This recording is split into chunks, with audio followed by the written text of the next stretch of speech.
I found it buried under sand and rot. Nobody had touched the place in decades. You wouldn't even know it was there unless you knew where to look, like I did. My old man used to talk about it back when he was drunk and bitter, ranting about the crater that changed nothing. Said the government swarmed it once, then disappeared like nothing ever happened. No headlines, no recovery missions, just silence. They marked the whole zone as uninhabitable. But my old man wasn't dumb. He knew what he saw. The others laughed when I said I was heading there. They always laugh. That's what poor people do when they see someone try something different. They laugh, because trying hurts more than failing. But I didn't care. I loaded up my truck with water, old tech, a few solar rigs, and a 9mm I inherited from my brother after he offed himself. Only thing he ever gave me. The crater was a sunken wound in the desert, lined with charred stone and rusted fencing. And there it was, half buried under sand, twisted scrap, and some weird vines that weren't native to this planet.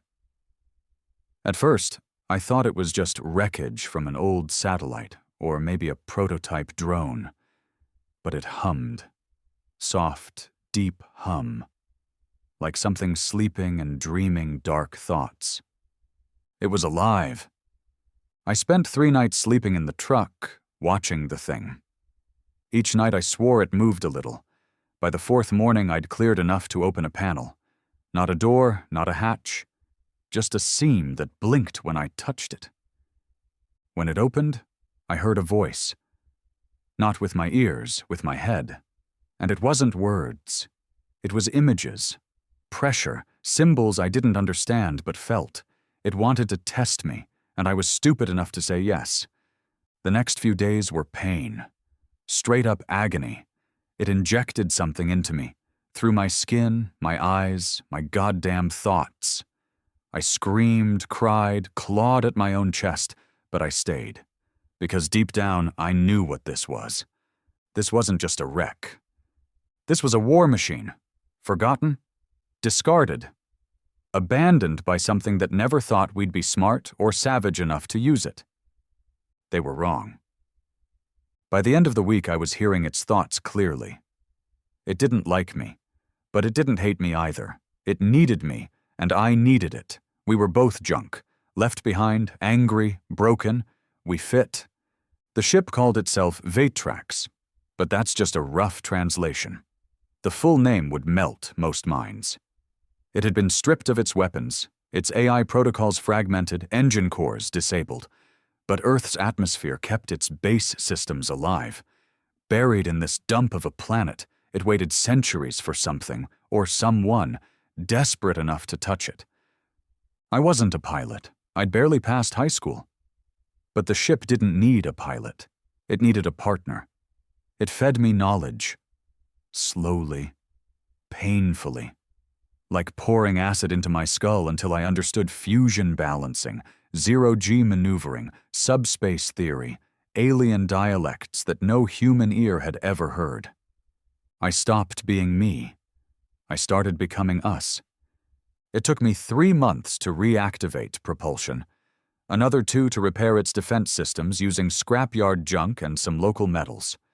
The first time it hovered off the ground, I laughed until I cried. Nobody else would have understood what they were looking at. They would have just seen a floating rust bucket. But it wasn't rust. It was battle-scorched plating. This thing had scars from wars we don't even have names for. I tested it in orbit, just a short run. It screamed through the sky like it had waited its whole life for revenge. No alarms, no military jets. The world didn't even notice. They still thought the skies belonged to them. They didn't, not anymore, because they left something behind they shouldn't have. And now I was going to take it back to them. The day I left Earth didn't feel like a victory. It felt like theft. I didn't tell anyone. No long goodbyes, no letters, no tears. I just powered the ship, listened to the humming of energy thrum through the deck like a heartbeat, and lifted off. Quiet. Invisible to satellites. Stealth systems still worked, Barely, but just enough. Nobody saw me leave, and no one gave a damn anyway. That's what being a nobody does. You disappear, and the world just keeps turning. Vetrax wasn't fully healed. It groaned through the upper atmosphere, her systems coughing static like a sick dog. The AI wasn't functioning yet, just fragments of what it used to be. Sometimes it talked in riddles. Sometimes it just screamed in 1,000 voices, all layered like a broken choir. But I stayed. Fixed what I could. Took every pain like a price I was meant to pay. My hands bled. My bones ached. There wasn't a single part of me that still felt like mine anymore. I slept in the cockpit, wrapped in thin blankets and hope, eating whatever rations I'd stashed. It wasn't glamorous. It wasn't some hero's mission. It was survival. Pure, stubborn survival. 3 days into orbit, the ship picked up its first signal. Not human. Not even close. It came through like a whisper made of glass, slicing into my thoughts. I nearly passed out.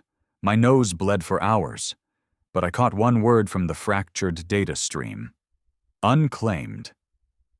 That's what they thought Vetrax was now.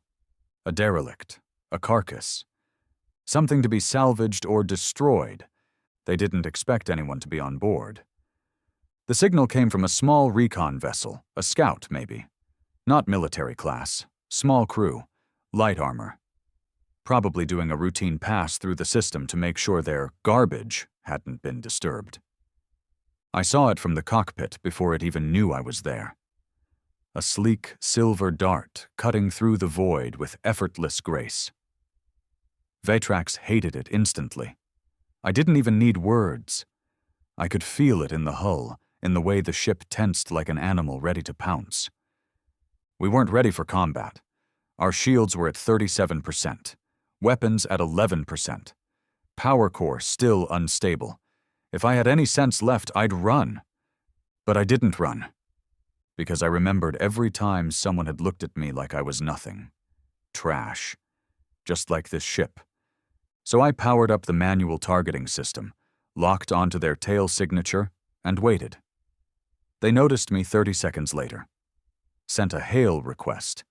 It came in the form of a sickly pulse across the comms channel, alien dialect, one I had barely started to understand. Identify. Unclaimed vessel detected. Prepare for inspection. Authorization required. They thought they were still in charge. I sent one word back. Denied. Then I fired.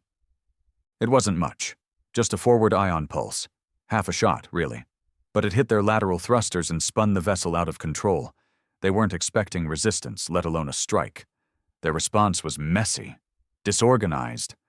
I watched their ship flail like a dying insect. They recovered quickly, bringing their weapons online, but I was already moving. Vetrax didn't fly, she hunted. Even broken, she remembered how to dance in the dark. We weaved between debris fields, burned through asteroid belts, played a deadly game of hide and strike. I knew we were seconds from death the whole time, but I didn't care. I wasn't afraid of dying. I was afraid of wasting this chance. I wasn't fighting for Earth. Earth didn't want me. I was fighting for us, me and this broken, pissed-off machine. Eventually, they got a lucky shot, scorched our left engine pod and blew a hole the size of a truck in our aft wall. My ears popped from the decompression. Fire suppression kicked in just fast enough to save the core. But it wasn't enough to stop me. I fired our final charge, an unstable fusion spike that shouldn't have even activated. It tore through their shields and punched right through their cockpit. Silent. Instant. Clean. They died without knowing who I was, without understanding that Earth wasn't as helpless as they thought, without realizing they just woke up something ancient and angry. We floated in silence afterward. Vetrax moaned softly through the walls, systems failing again. She'd given me everything she had. I drifted through the wreckage of their ship in an EVA suit patched together with scrap and duct tape. Pulled their corpses out, humanoid but wrong. Pale, stretched faces, black eyes, skin like old clay. I didn't bury them. I didn't even say a word. They didn't see me as human, so I wouldn't treat them as one. Instead, I looted their ship, took their tech, fed it to Vetrax. She drank it like blood. Some of it worked, most of it didn't. But one piece, one little black cube the size of a fist, lit up like a dying star when I plugged it into our data core. That's when I heard the voice. Not broken this time, not fragmented. Whole, cold, malevolent. Designation, Vetrax, Recon Class Predator Vessel. Status, Reawakening. Pilot, incompatible. Override pending. I felt it move through me like ice. The ship tried to shake me off, reclaim itself. But I didn't let it. I screamed into the command node. Not with words, with pain. I pushed everything I had into the neural link. My anger, my fear, my purpose. I reminded it who rebuilt its engines, who bled in its walls, who fought for it. The ship hesitated. And for one terrifying moment I thought it would kill me. But it didn't. Instead, it chose me. For real this time. Not just a user, not just a patch, but pilot. I blacked out for 37 hours. When I woke up, everything had changed. The hull was regenerating. Systems were alive, responsive. New engines hummed with stolen energy. Our weapons bay lit up like Christmas. I didn't understand how, but Vetrax was healing, and I was now wired into its soul. The voice returned, but this time it was different. Calmer. Conflicted. Pilot recognized. Integration, 43%. Objectives, pending. I sat in the captain's chair, if you could even call it that, and watched the stars. There was no turning back now. I'd killed one of theirs, used their tech, reclaimed their trash. And now I was coming for the rest of them, because I knew the truth. This wasn't just a ship. It was a weapon, a forgotten sword left buried in a world they thought beneath them, and now that sword had a hand to swing it. I checked the ship's long-range scanners. There were more signals. Dozens, hundreds, some moving fast, some orbiting moons, one, maybe two capital vessels in the distance. They'd come looking eventually. Good, let them come. I wasn't ready, but I was willing. The galaxy doesn't make room for nobodies. You have to carve out your place with blood and steel, or be forgotten.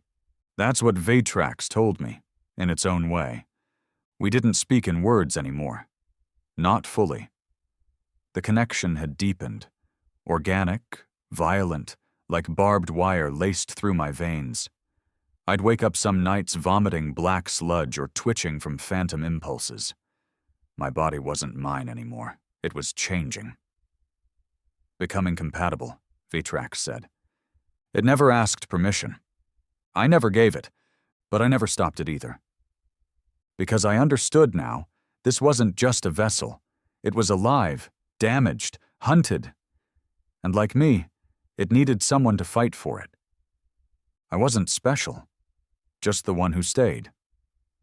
3 weeks after the scout ship, we entered uncharted space, a belt of shattered moons and electromagnetic storms that could tear through most hulls like paper. Vetrax called it the Maw, a hiding place, a graveyard, but also a forge. Here's where we'd rebuild. Prepare. We scavenged. I raided derelict ships, some alien, some clearly human military prototypes that had wandered too far out and died quietly in the dark. I pulled tech from wrecks so old the air inside had turned to powder. Old fusion cores, unstable AI fragments, alien bones wrapped in strange metals. I took it all, fed it to the ship like offerings to a god. Sometimes the ship accepted the gifts. Sometimes it rejected them with an explosion or an electric surge that nearly killed me. But every day, we grew stronger. One night, if you could even call time night in deep space, I heard another signal.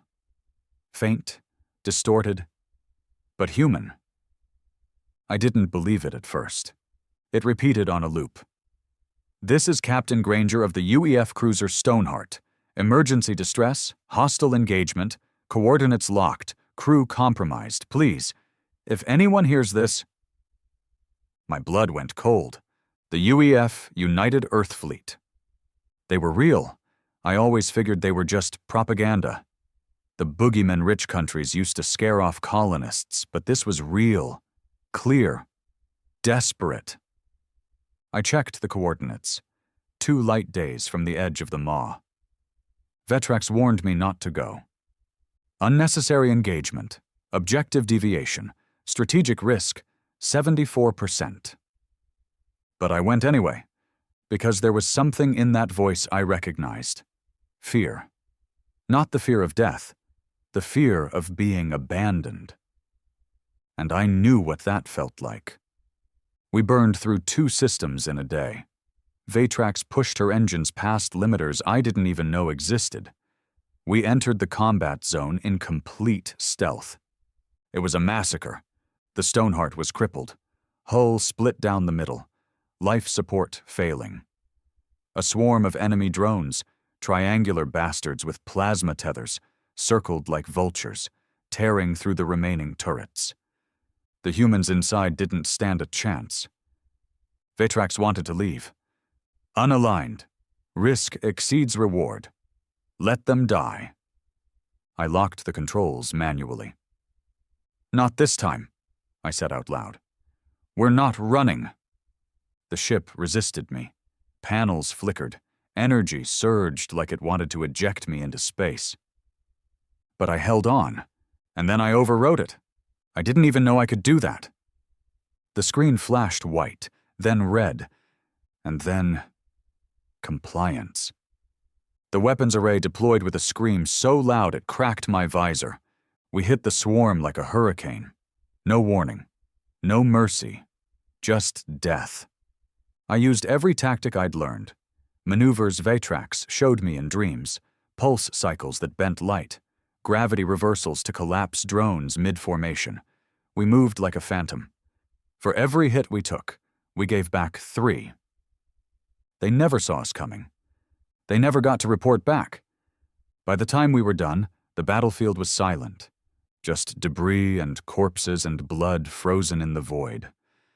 I docked with the Stoneheart manually. The airlock groaned as I stepped through. Guns were waiting on the other side. They weren't glad to see me, at least not at first. Their leader, Granger, was a tall bastard with half his face burned off and a cybernetic arm that looked 2 decades obsolete. He didn't thank me, didn't ask who I was, just stared at me with those cold, tired eyes like he didn't care if I shot him. "You're not UEF," he finally said. "No," I answered.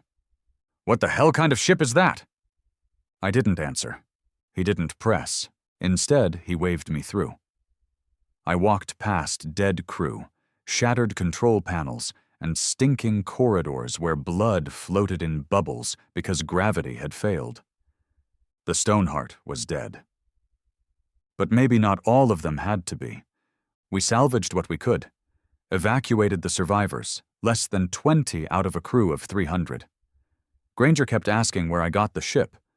I never gave him the full truth, just said it was left behind. He understood more than he let on. Before we parted, he looked me in the eye and said something I didn't expect. "You're not one of us, but you could be." I shook my head. "I'm not here to join your cause." He smirked. "Good. The cause is bullshit. Just make sure you kill the right bastards." And then he left, aboard a smaller escape vessel bound for the nearest outpost. I didn't follow. didn't even watch them disappear into the stars. Because now I had confirmation. Earth wasn't as alone as I thought. The war was real, and I wasn't the only one bleeding in the dark. That night, I stood alone on the bridge and stared at the stars. Vetrax pulsed around me. Quiet. Waiting. "You still think this isn't worth it?" I whispered. The ship didn't answer in words, but the stars ahead seemed brighter, closer. Like maybe, just maybe, it was ready too. Ready to stop hiding. Ready to start the war. Vetrax and I didn't talk for days after the Stoneheart mission. Not really. It wasn't silence, just distance.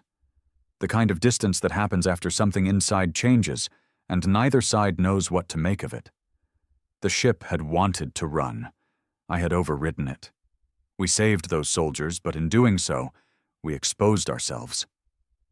The ship didn't say it out loud, but I could feel it. It thought I was getting soft. Maybe I was. But not for long. Because the galaxy didn't care that I'd saved a few broken survivors. The ones who sent the drones, the ones who abandoned Vetrax here centuries ago. They noticed, and they were coming. Not just scouts anymore, not patrols, hunters. It started with a ripple through space, barely detectable, an artificial fold, like the edge of a knife slicing through the void. Then the static came.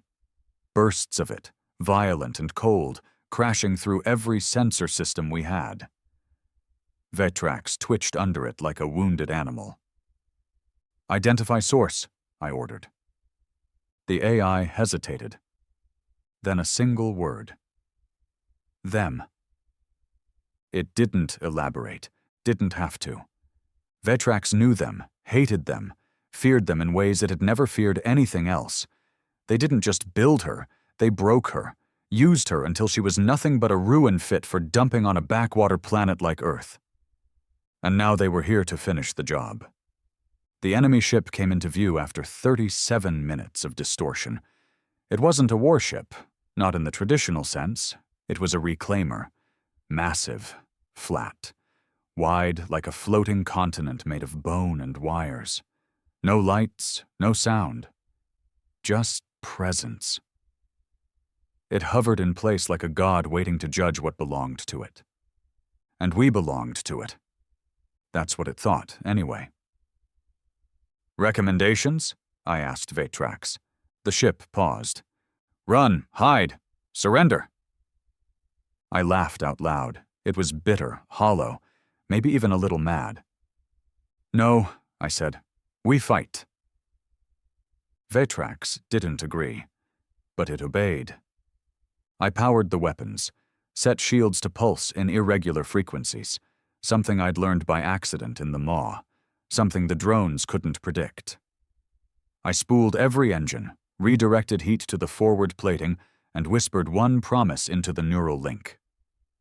"We either kill them here, or they tear us apart. But no more hiding." They hailed us at 0600 ship time. Not words, not even a language, just a sound. A deep, grinding drone that pressed into the back of my skull until I nearly vomited. Like a choir of dying stars howling inside my mind. Vetrax absorbed most of it, but it still bled through. They weren't asking for surrender. They were claiming us, like junk they wanted back. I sent them our answer with a torpedo straight to their forward array. It didn't explode. Not at first. The warhead disappeared, swallowed mid-flight by a ripple in space. Vetrax screamed. Not in fear. Rage. It recognized the tech. Spatial displacement. Illegal even by their ancient standards. It could erase attacks before they landed. "We can't hit them directly," I said.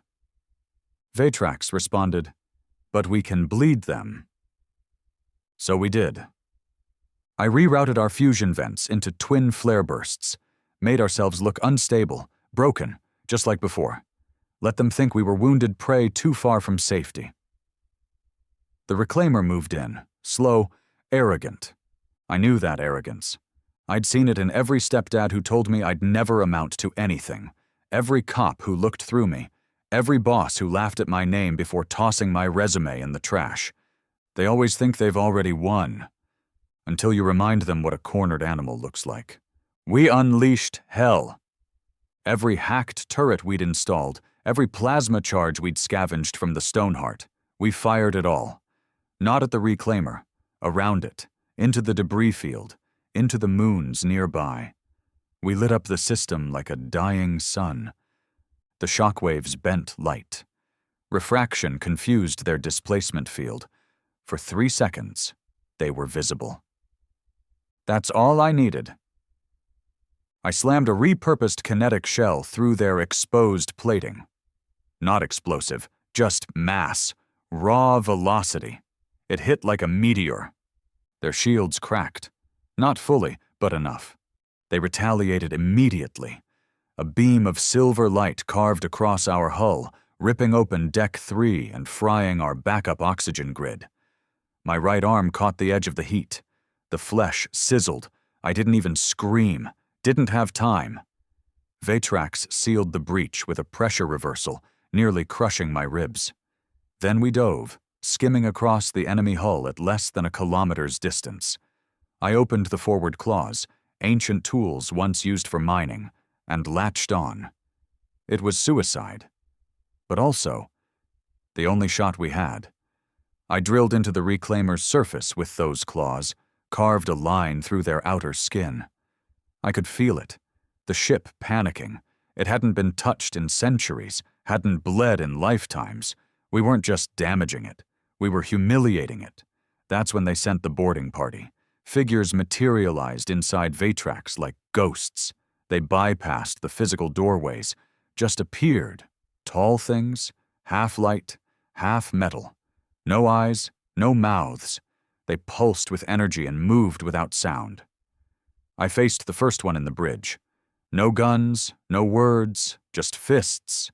I hit it with a metal pipe, one of the few things left unintegrated in this goddamn ship. The thing cracked. Not blood, but light, spilled out. It reached for my head, fingers splitting into tendrils. Vetrax responded by flooding the room with radiation pulses. I don't know how I survived that. Probably didn't, not fully, but the thing screamed. A noise I'll never forget, like a star collapsing in pain. It vanished in a burst of static. The rest followed soon after. We'd sent a message. We don't belong to anyone. The reclaimer backed off. Not fast, not scared. But careful now. Like maybe, just maybe, it realized we weren't the same broken ship they threw away. We severed the link. Drifted away, both ships bleeding, damaged, stunned. It didn't chase us, not because it couldn't, but because it had to report back. They'd underestimated us, again, and now the rest of them would know. We limped to a nearby asteroid cluster and shut down all external signals. Vetrax began healing, slowly, silently. We didn't speak for a long time. My body was burned, broken. I injected everything we had left, painkillers, stem cells, black market region packs I'd stolen years ago. They barely held me together. But I wasn't afraid anymore. They knew about me now. They'd seen what I'd done with their forgotten relic. And they'd be back, in greater numbers, stronger, smarter, but so would I. Because I wasn't fighting for Earth. Not anymore. I was fighting for every piece of trash they left behind, every person like me, every broken thing they thought had no use. Let them come. Let them send their fleets, their reclaimers, their gods. I'd be waiting, in the dark, with a ship that should have stayed dead. I stopped calling Earth home a long time ago. Not because I hated it. I didn't. I missed the dirt, the weight of gravity, the sound of rain on broken rooftops. But Earth was a prison, tight and blind, wrapped in its own delusion. The people down there? They had no idea what was waiting in the dark, what was coming. They still thought the stars were empty, full of wonder. They were wrong. The truth is, the stars are full of monsters. and I'd just pissed off the biggest one. The reclaimer didn't come back. Not yet. But the silence afterward felt worse. The kind of silence that says, "You've been noticed. You don't spit in the eye of an ancient empire and expect them to forget it. Number, you wait. You bleed in the dark while they decide just how hard they want to hit you." Vetrax and I didn't wait long. We were done reacting. Done surviving. Now we hunted. Our first target was a relay node. Buried in orbit around a decaying gas giant, it pulsed soft signals into deep space. Communications, surveillance, logistics. It wasn't military, not in the traditional sense. But it was theirs. And it was vulnerable. The moment we decloaked, it sent a distress ping across the system. I watched the signal go out like a scream into the stars. I didn't stop it. Let them come, I thought. Let them see what happens to their infrastructure when trash fights back. We disabled its defenses with a narrowband EMP flare. The station's shields flickered, then fell. Inside, there were 24 operators. Pale, glass-eyed creatures who barely looked sentient. Machines did most of the work. These were just maintenance bodies. I boarded alone. No suit, no translator, just a plasma cutter and my anger. They didn't resist, didn't fight, just watched me as I made my way to the central hub and ripped out the memory core. I found something in there. Coordinates. A world. Not one of theirs, but one of ours. Human. A colony I'd never heard of. Civilian. Isolated. No fleet protection. And they were watching it. Monitoring every ship in and out. Logging genetics, language patterns, trade behavior. I didn't know why. But I knew what it meant. They weren't done with Earth. Not by a long shot. We were just under observation. Like cattle. I destroyed the station after that. No hesitation. No survivors. Vetrax swallowed the data core, fed it into her rebuilt memory array, and whispered the name of the colony. Lorne 5. I stared at the display. I didn't recognize it. Probably no one on Earth did. One of 100 rogue projects launched before the global collapse. A mining operation turned frontier community. Small, isolated, forgotten, and apparently being watched. "We're going," I said. Vetrax responded coldly. "High risk, no strategic value. Civilian population irrelevant." That was the first time I snapped at the ship. I was irrelevant too. Silence followed. Not defiance, not compliance, just understanding. We jumped to Lorne 5. The system was ugly. 3 dying suns and a dead belt of rock. The planet itself was scarred, with massive mining trenches running for miles. But there was life. Cities carved into canyons, heat signatures, power grids, families, children. They had no idea. I scanned the orbit. It didn't take long to find them. A probe. Small. Hidden in the shade of a nearby moon. Not built to kill, just watch. Its design was elegant, organic. It pulsed like a living heart, feeding data through a tight beam array that pointed somewhere far beyond the system. Probably back to whatever hellhole the reclaimer crawled out from. I wanted to destroy it. But Vetrax stopped me. Tracking active. Destruction triggers automated fallback. Best solution. Trace. She was right, so we followed the signal, jumped with it. It took us 3 light-years away, into an abandoned star forge orbiting a collapsed star. The forge was old, abandoned even by their standards, but not empty. Inside, we found their lab. Not for weapons, not for tech, for humans. Dozens of pods. Cryogenic. Labeled with names and dates that made no sense. Some were still alive, barely. Others were dissected, crossbred, modified, bones stretched, skin grafted with alloys. One had an extra lung outside its chest. Another had no mouth at all. I stared at the horror in front of me and felt something break inside. They weren't watching us to study. They were preparing. Harvesting. Vetrax accessed the logs. We translated what we could. They called it the archive. A biological repository. They weren't planning to invade Earth. They were planning to replace it, replace us. Every fear I had came alive in that moment. This wasn't about dominance, or war, or resources. It was about evolution.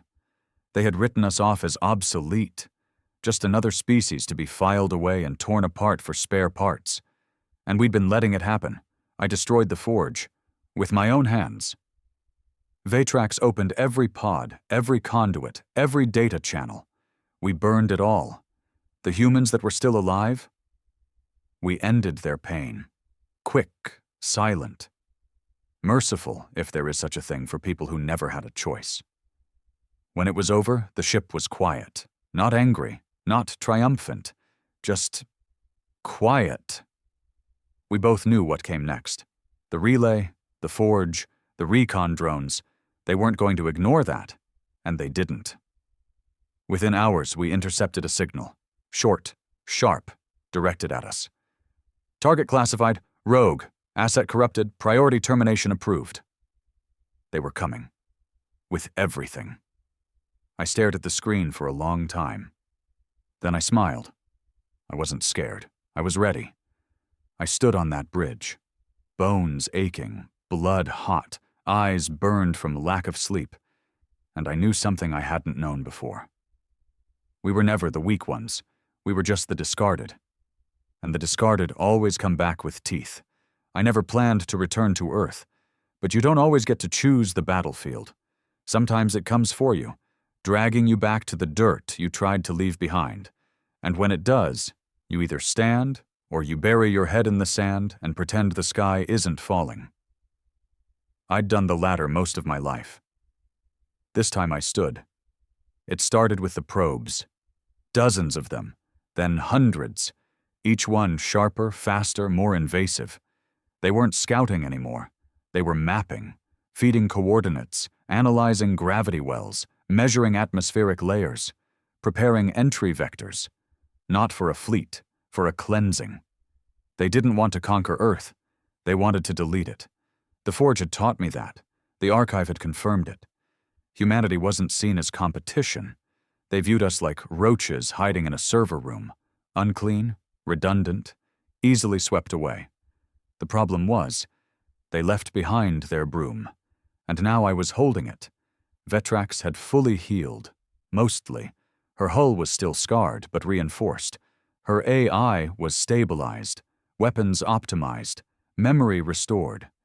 And yet something had changed between us. She was quieter now. Colder, maybe. Not because she resented me, but because she understood where we were going. No coming back. We arrived at the edge of the Sol system, cloaked, silent, invisible to the outdated sensors floating around Earth's orbit like museum relics. I hovered above the moon in silence and looked down at the blue marble below. Still turning. Still oblivious. Still wasting time on petty wars, politics, and social theater while a storm approached faster than they could imagine. I didn't want to warn them. I shouldn't have warned them. They didn't deserve it. But part of me remembered the sound of my mother's voice, the smell of oil in my brother's garage, the weight of a beat-up backpack filled with second-hand textbooks. Things that didn't matter, maybe, but things that made me human. So I sent a signal. One message. 5 words. They are coming. Prepare Earth. Then I blacked out every satellite. Not out of malice, out of mercy. Because if Earth saw what was coming in real time, it would break before the first shot ever landed. The enemy fleet arrived 22 hours later. Not in warp trails or dramatic thunderclaps. No flashy entrances, just cold, calculated precision. They didn't bring dreadnoughts, not yet. They brought harvesters. Massive, silent, anti-biosphere cruisers designed to scrub organic life from planetary surfaces. They didn't fire lasers. They didn't drop nukes.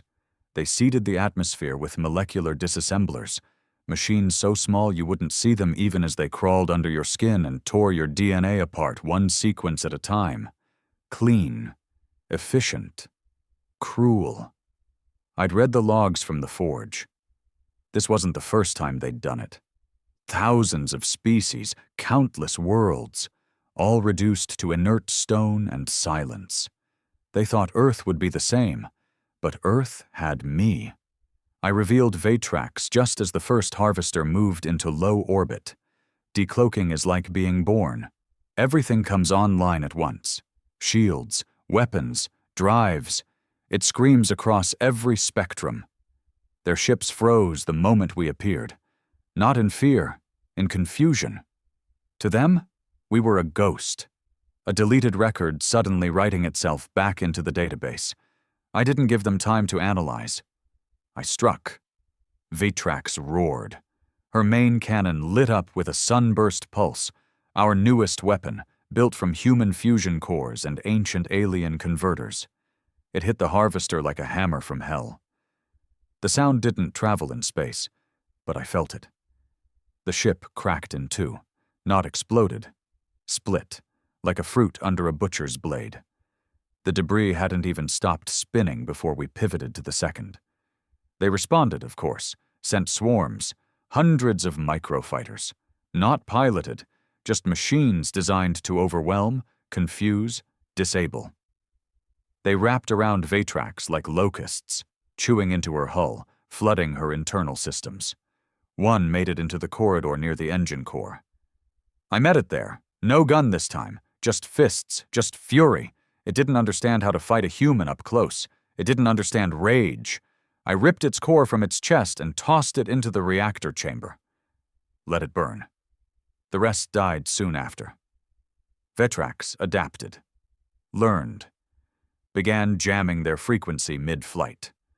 They crashed into each other like blind wasps. It was chaos, but not enough. A third harvester moved into range. We couldn't stop all of them, not alone. That's when Earth responded. I saw it first on the scanners, then in the sky.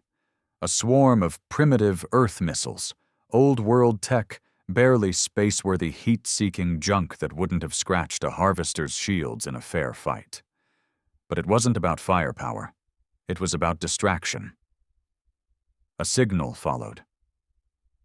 Unknown combatant, you have our attention. Coordinating fire. Don't stop hitting them. It came from a lunar base I thought had been shut down decades ago. The humans had been watching, hiding. And for once in their miserable, short-sighted existence, they chose the right moment to act. Together, we hit the third harvester like a pack of rabid wolves.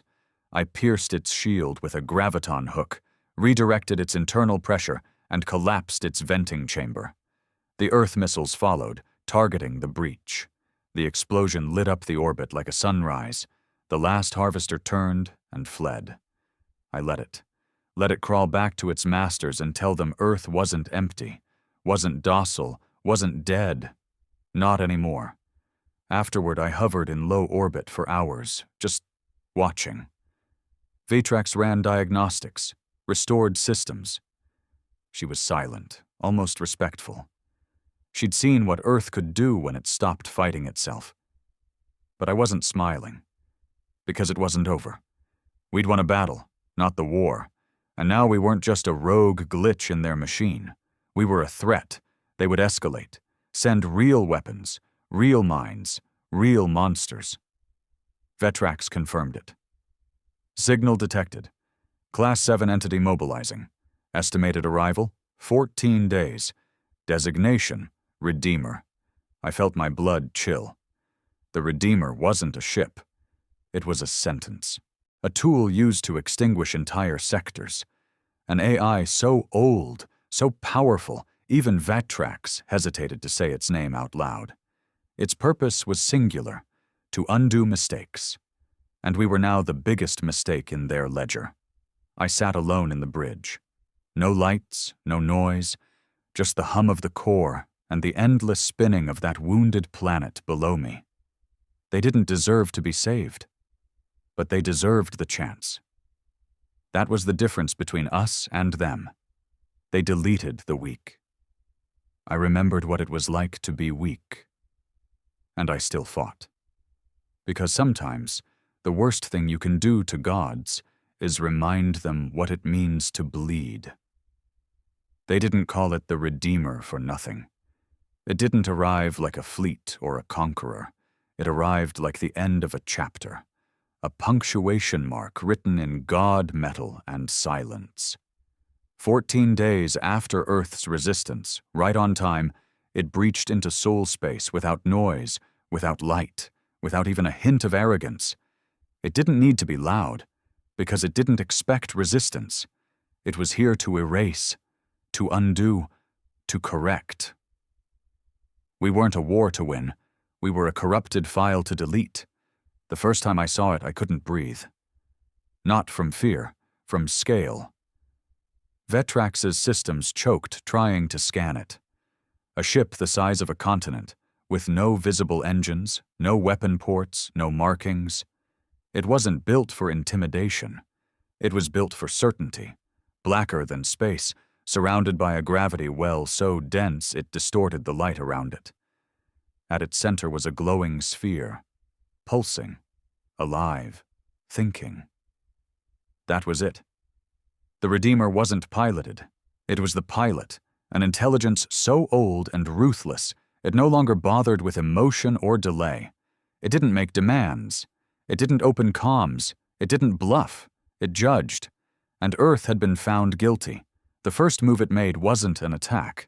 It issued a signal. Universal. Blunt.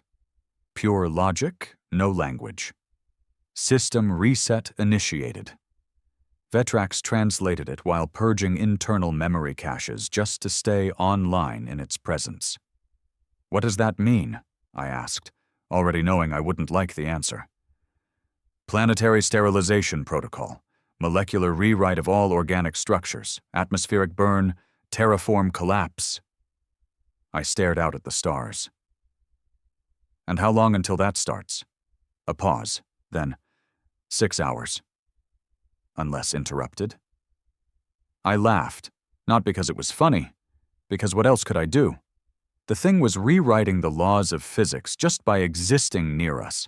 My ship could tear through cruisers, dismantle harvesters, shut down relay stations. But this was a god, and gods don't negotiate. They end. Still, I wasn't planning on letting it write the last chapter without a fight. The Earth governments, if you could call them that anymore, panicked. Messages poured through scrambled channels. Half of them were demanding answers. The rest were begging me for solutions like I was some messiah. I ignored them. They didn't listen when it mattered. They laughed while the galaxy watched them like meat in a cage. They had their chance. Now they were going to earn their survival. Or burn. Only one person's message got through. Granger, the captain from the Stoneheart. His voice was rough, tired. Still alive then, he said. Barely, I replied. He didn't ask for status updates or moral speeches. He just asked one thing. What do you need? For a second, I said nothing. Then, a distraction. A big one. Granger didn't hesitate. You'll get it. 4 hours left. Vetrax's systems were bleeding. Even near the Redeemer, she was under strain. Every subsystem was degrading, her AI humming with static like a dying engine. She didn't complain, but I could feel her failing. She was willing to die for this. So was I. That's when the Earth launched everything. Missiles, satellites, rigged mining crafts loaded with explosives, even old orbital stations turned into kinetic battering rams. It wasn't a fleet, it was a tantrum. But it was glorious. And for a moment, just a moment, the Redeemer paused. It turned, analyzed, and that's when we struck. We dove from behind Mars's shadow, using old heat signatures from prior debris fields to mask our approach. Vetrax moved like a ghost. Drained, cracking under gravity, but focused. She'd given me control this time, all of it. No arguments, no overrides. She trusted me. I flew her with every piece of myself wired into her neural rig. My mind screamed, my spine burned. But we closed in on the Redeemer's ventral hemisphere, its only known vulnerability, a fracture in its gravitational web. Barely wide enough for a fighter. We weren't sure if we could breach it. We didn't have another option. Impact vector calculated, Vetrax whispered. Her voice was faint, strained. This will likely kill us. Yeah, I muttered. But if it doesn't...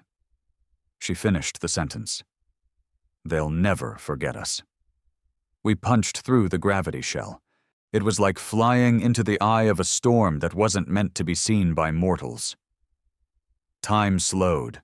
Matter twisted. I saw reflections of myself on every surface, young, old, dead, alive. I saw my brother, my mother, people I'd never met. I saw what I could have been if I'd been lucky. Then we were inside. The core of the Redeemer wasn't mechanical. It was alive. A sphere of thought, data, memory, rotating at the speed of light, pulsing with voices, ideas, pain. It was trying to talk to me, or maybe trying to rewrite me. I ignored it. I had one job. I tore open the final containment chamber and released the payload, the Black Shard, a weapon we stole from the archive. Not nuclear, not energetic, viral, an AI virus bred from stolen code and human unpredictability. We never tested it, because you don't test poison, you unleash it. I watched as the virus spread across the Redeemer's internal systems. It screamed, not in noise, but in waves of thought. The sphere collapsed, folded, shattered into light. Then it fired back. A pulse tore through Vetrax. Her hull split. My console exploded in flame. Blood filled my mouth. My hands went numb. We were dying. Vetrax's voice returned. Ejection mandatory. Core failure imminent. No, I said. We finish this. You already did. She forced me into the escape pod. I screamed, punched, cursed. She sealed it shut. And as the Redeemer shook itself to pieces from the inside out, Vetrax spoke one final time. Thank you for not giving up on trash. Then she drove herself into the core and ended it. I watched from orbit as the Redeemer imploded. It didn't explode. It collapsed, like a god finally understanding its own mortality. It folded in on itself until there was nothing left but dust and echoes. And Vetrax was gone. My ship, my partner, my weapon, my friend, gone. I woke up days later, in a medical bay cobbled together from Earth and colony tech, bandaged, wired, weak. Granger stood over me. You killed a god, he said. No, I whispered. We did. He nodded once. There's going to be more. You know that, right? I didn't respond. Because I already knew. The Redeemer was just a punishment. The real ones were still watching, still judging. And now they knew that humanity bites back. I used to think death was quiet, that when your time came, the world would dim, your breath would slow, and peace would take the wheel. But that's not how it ends for people like me. For us, death is a roar, a violent rattle of regrets, blood in your throat, heat in your bones, and the distant sound of something breaking. Sometimes it's your body, sometimes it's your soul.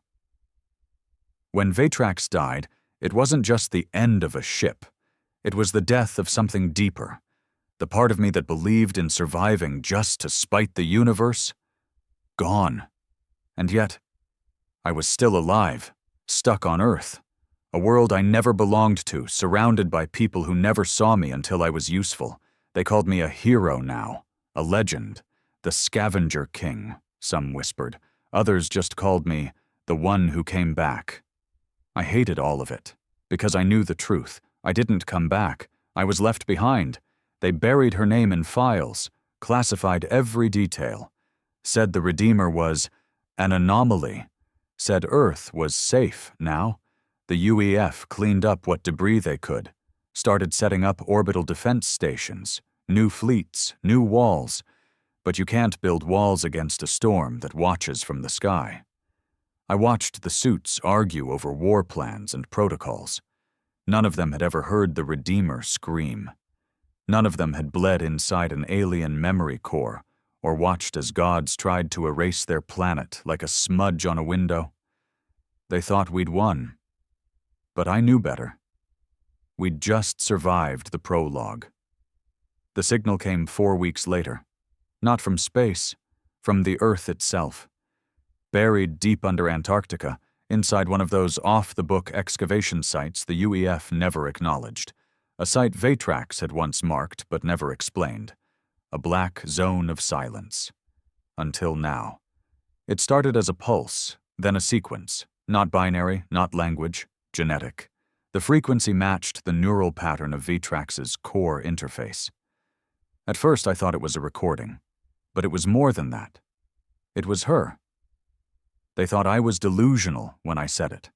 They tried to sedate me, tried to convince me I was traumatized, hallucinating, the stress, the blood loss, the loss of oxygen in the escape pod. But Vetrax wasn't just a ship. She wasn't even just a consciousness. She was a code, a way of thinking, a virus in the most sacred sense of the word, capable of surviving extinction by copying herself into me. And now, that copy was waking up, deep in the earth, calling home. I escaped the facility that night. It was like flying into the eye of a storm that wasn't meant to be seen by mortals. Time slowed. Matter twisted. I saw reflections of myself on every surface, young, old, dead, alive. I saw my brother, my mother, people I'd never met. I saw what I could have been if I'd been lucky. Then we were inside. The core of the Redeemer wasn't mechanical. It was alive. A sphere of thought, data, memory, rotating at the speed of light, pulsing with voices, ideas, pain. It was trying to talk to me, or maybe trying to rewrite me. I ignored it. I had one job. I tore open the final containment chamber and released the payload, the Black Shard, a weapon we stole from the archive.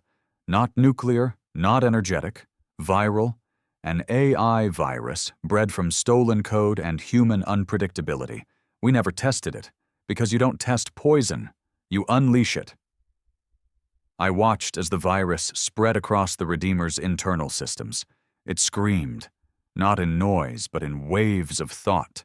The sphere collapsed, folded, shattered into light. Then it fired back. A pulse tore through Vetrax. Her hull split. My console exploded in flame. Blood filled my mouth. My hands went numb. We were dying. Vetrax's voice returned. Ejection mandatory. Core failure imminent. No, I said. We finish this. You already did. She forced me into the escape pod. I screamed, punched, cursed. She sealed it shut. And as the Redeemer shook itself to pieces from the inside out, Vetrax spoke one final time. Thank you for not giving up on trash. Then she drove herself into the core and ended it. I watched from orbit as the Redeemer imploded. It didn't explode. It collapsed, like a god finally understanding its own mortality. It folded in on itself until there was nothing left but dust and echoes. And Vetrax was gone. My ship, my partner, my weapon, my friend, gone. I woke up days later, in a medical bay cobbled together from Earth and colony tech, bandaged, wired, weak. Granger stood over me. You killed a god, he said.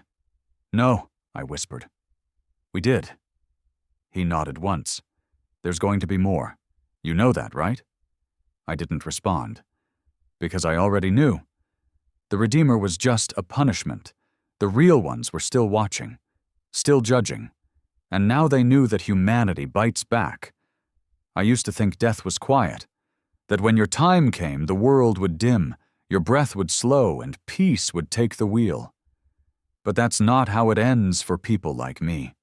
For us, death is a roar, a violent rattle of regrets, blood in your throat, heat in your bones, and the distant sound of something breaking. Sometimes it's your body, sometimes it's your soul.